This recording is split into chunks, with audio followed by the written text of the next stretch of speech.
Hello everyone, আমি অর্পিতা নিয়ে চলে এসেছি আবার নতুন একটা ভিডিওটা কি জানতে হলে ভিডিওটা পুরোটা দেখতে হবে।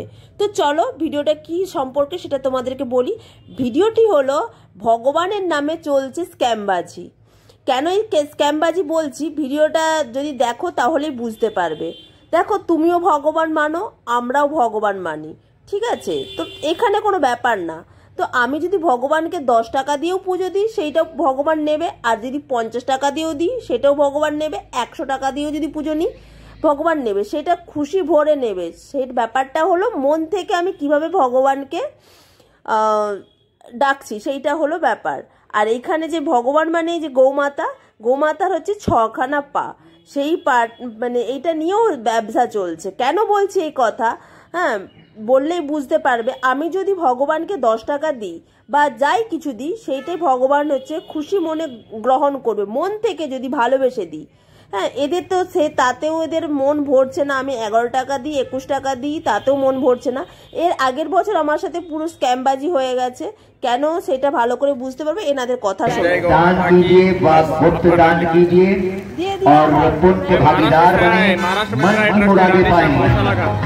जय गोमाता नंदिनी की जय। नहीं जाने का अभी मौका मिलेगा आपको, बहुत जल्दी बुलाएगा एक बार।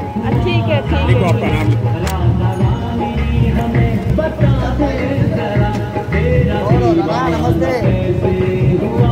आपका नाम गोत्र लिख के दीजिए। चलो आप तो नहीं गए लेकिन आपका नाम लेके जाएंगे।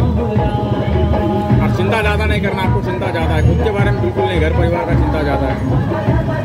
थोड़ा भगवान पूजा कम करना, सुबह उठ के पति को प्रणाम करना। पति होता है तो परमेश्वर होता है। चलो आप सीता है, दादा राम है, और आपकी आंखों में माया जले किसी का तो बर्दाश्त नहीं होता है। गोत्र तो मालूम नहीं है। क्या उधर लिखिए गौ माता अन्नदान लिखिए। गौ माता अन्नदान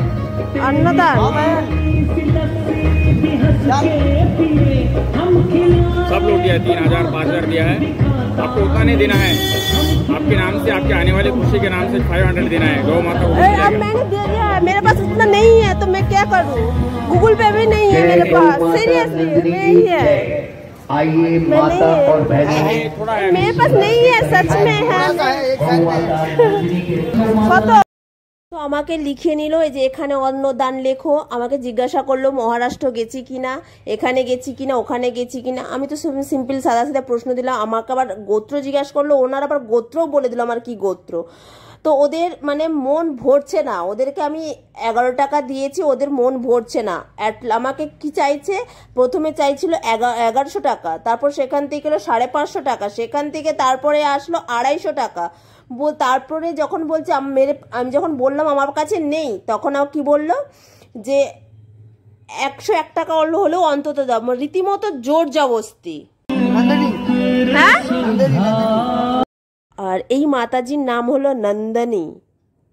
তোমরাই বলো আমি কি কিছু ভুল বললাম? এর আগের বারে আমার কাছ থেকে 101 টাকা নিয়েছিল, এইবারে না, একদম মনকে শক্ত রেখে, হ্যাঁ মানে আমি হচ্ছে 11 টাকা দিয়েছি। কারণ ভগবানকে আমি যতটুকু দেবো আমার মন থেকে দেবো, নিজের থেকেই দেবো, ঠিক আছে? কারোর জোর জবরদস্তি না। তো ভিডিওটি কেমন লাগলো সেটা অবশ্যই জানাবে।